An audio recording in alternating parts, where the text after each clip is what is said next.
Today I want to talk to you about moving a piece of lace on the pattern. There can be many reasons for wanting to do this. One of the reasons that I've moved lace most is when I've been working a collar pattern. Now when you get an antique pattern such as this one, you'll only ever find half of the collar, and what was traditionally done was to work down to the collar centre, which was probably that repeat here, work a little bit beyond the centre back, and then take all the pins out, lift the pattern, and then place it back on the other side and work down the other side. You can see that the markings are on the other side slightly, but not quite as defined as the first side. Perhaps the lace maker was so used to doing the pattern by then they didn't need quite so many defined markings.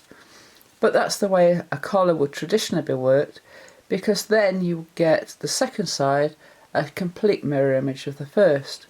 And this is one of many reasons for moving your lace. I worked some big collars that were waist length on me, and they took up 3 sheets of A3 card to just be on the centre back, and those collars I had to move 5 times for each collar. So you have to know this process to be able to do it, and ideally start with a small piece like I've done here, which was last week's video on lesson 2 of Bucks Point from the Bucks Point Lace workbook. And the first thing you have to do is to make sure all of your bobbins, the spangles, are at a similar height. So if you get any long ones like this one, shorten it to make it the same length. We're going to fasten all of these bobbins off to take the pressure off the threads so it doesn't pull when we take all the threads, all the pins out of the pillow. And then we're going to secure the bobbins. Now I use a round shoelace. The round ones are far better than the flat shoelaces. The flat ones get between the beads. And I thread all of the spangles with the shoelace, which keeps the bobbins in order. Now some people use stitch holders from knitting. They are a little bit more harsh on the spangles, but they do the same job. And then you get other people who use the wooden sliders that you get for the continental laces. Again, they all work to keep the bobbins in the same order. And we're just going to fasten them all up in order. This helps you afterwards when you come to start working the lace again. Now I've threaded them all up, and I'll literally just tie them with a bow over the top into a bundle like that. I'm then going to use the cover cloth and tie them up into a bundle, tying them up tight. So we're going to wrap them round, and then I'm also going to pin the end over the top there with a nice pin. A berry pin's ideal. So you're pinning through all the layers of the cover cloth, and then hopefully they're nice and secure. Then we're going to take the weight off the threads, so the threads are nice and loose, and pin that to the pillow, not through your pattern of course. Those bobbins now can't move. They're not going anywhere, they're pinned and secure. I'm now going to remove all of these pins from the pillow, taking them out 1 or 2 at a time, and put my finger on the threads. Just move the pillow so hopefully you can see it a little bit better, so that I don't distort the lace. And it does pay you to take your time doing this.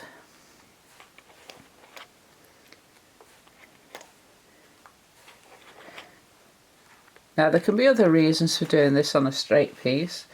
You might have decided not to work on a block pillow like I've got here, or a roller pillow to do length, and you've got to the end of your pattern piece but want to do maybe just a little bit more. Or you could have decided that the pillow you're working on isn't suitable. You're working a big piece and you've started it and suddenly realise the pillow isn't big enough. So rather than start it again, you can actually move the piece of lace. And as I take the pins out, I'm moving my finger up the lace just to put my finger on and stop the threads catching and distorting. Of course, making sure your hands are nice and clean at this stage so you don't get any dirt on the lace. It's one of the few times that you will be touching the lace while you're making it.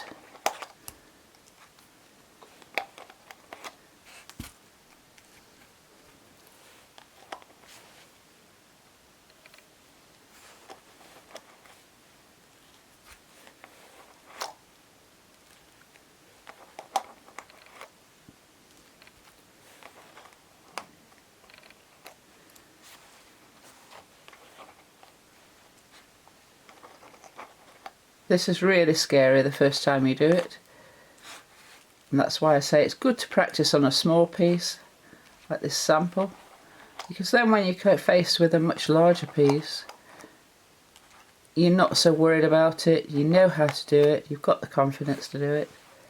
The last big collar I worked was 12 inches deep when I last moved it, well, when I moved it at centre back, and that was a lot of bobbins, a lot of pins to take out.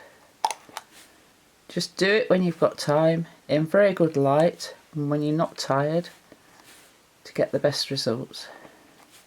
Okay, so now we've got the piece of lace without any pins. We've left that one in because that's the one holding the passives. That isn't secured to the pillow. And then all I would do is literally get hold of the piece of lace and I would flip it onto the bundle, because then the lace is supported on that bundle of threads and bundle of bobbins, and then you're able to take the pin out of the pillow and move it around without any problem. Now at this stage, if you put it back on the same pattern in the same position, move your pattern on the pillow, because you've put pins into those holes, and if it's a polystyrene or one of the artificial block pillows or not a straw pillow, you will have made holes into this block or into the pillow, and if you put the pins back in the same holes into the same holes in the pillow, they won't hold the pins so tightly, and you will also make more holes in the pillow and make them much bigger, which long term damages your pillow. So we just move, we don't need to move it much. Just take the pins out and literally just move it a couple of millimetres one way, up or down, and then you're good to go. So we then put it back on the pillow. We put the lace back over the holes, being very careful not to move it. Now what I'm going to do is just move it down one repeat so you can see the effect. And we'll line it up. Now when you put it on the pillow, there will be some holes that are quite distinct. I'm hoping you can see them on the video. And you can see the black holes through the ground quite easily. Those are the ones to put in to start off with. The ones that are very obvious, and just dot them about to start off, because this starts the process. If you can see some on the edge, you can just move it around till you've got one or two that are distinct. So, the ground is obviously an easy one to do to start, and it gets it attached to the pillow again.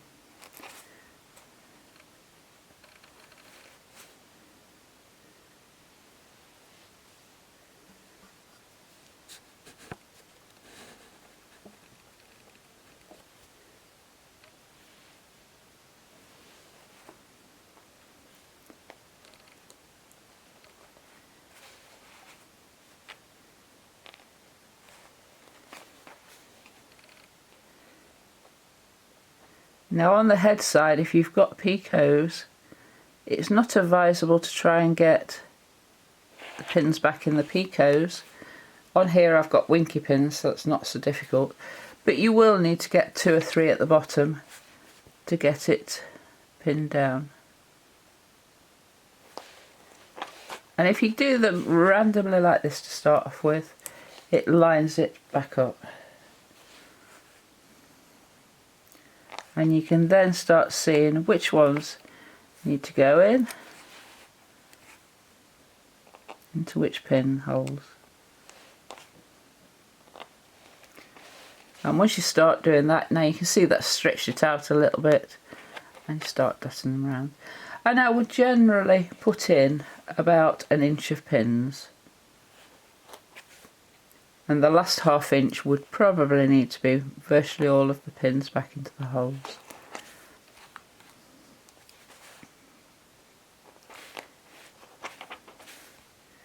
And there can be, as I say, there can be lots of reasons for wanting to move your lace. I've known people who've put a pattern on a pillow and then realised the pillow is too small for the number once they've started, and they might have done 3 or 4 days work on it before they realise. And it's an easier way rather than cutting it off and starting again. It does take a little time, but then so does lace. Now I know the last pinhole on the foot side I didn't cover, so that's an easy one to get in. Sometimes when you've done this as well, don't be worried if you have to undo a few stitches to get the last one in. On the head side here, I may have to undo that stitch to get the pin in, because occasionally they do pull up a little bit. And that's perfectly acceptable. It's better to undo a couple of stitches like that and to get it in right.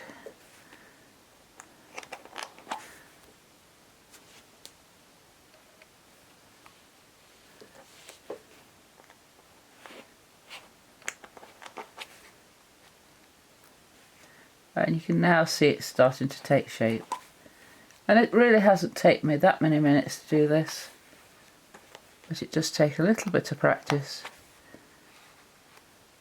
And once you've got quite a few in, then most of the pinholes will start lining up. Again, traditionally they probably wouldn't have put that many pinholes in, and would have worked very cautiously to get themselves going again, because time really was money in those days when they were working to put food on the table.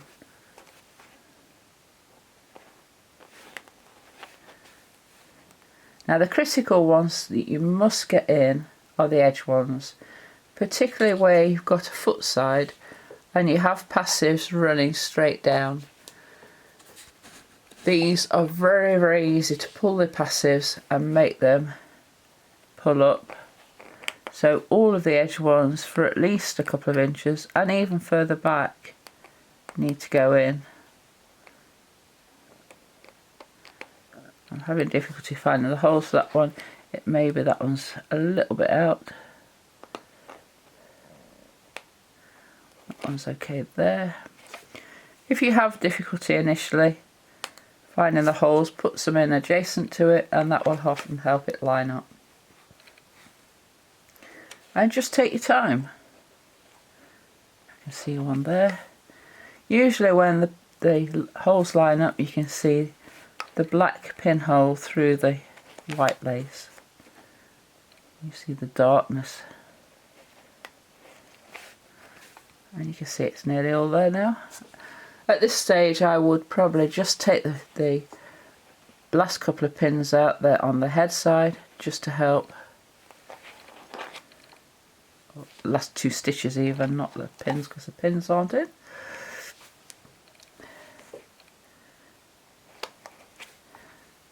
And I've got most of the edge in both sides now. Oh, there's one there I've missed.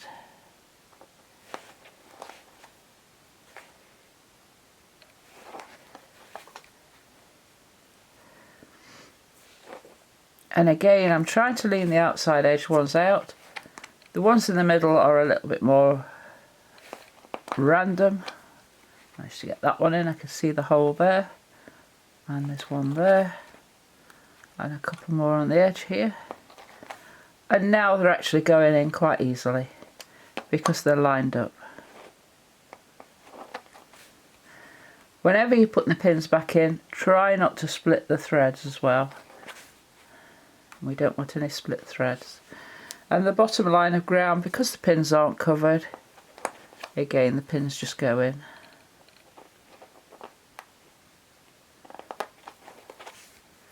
The odd pinhole, if you've missed them, you can put them in when you get the bobbins back out.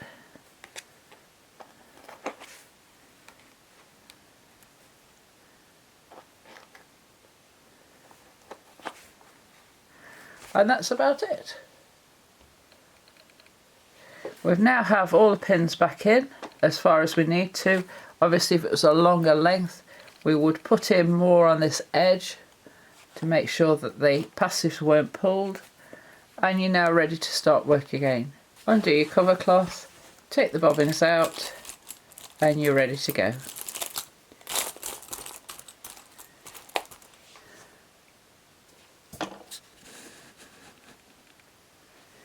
That's how we'd move lace onto a new part of the pattern. If you've got any questions, leave them below. Any comments, I'm happy to take questions. If you get anything you'd like to see on a video in the future, please drop me a message. And I'll look forward to seeing you again soon. Hope you've enjoyed the video. Please subscribe, it helps keep the videos at the top of the YouTube channel for people watching lace videos. Hope you've enjoyed it, thanks for watching.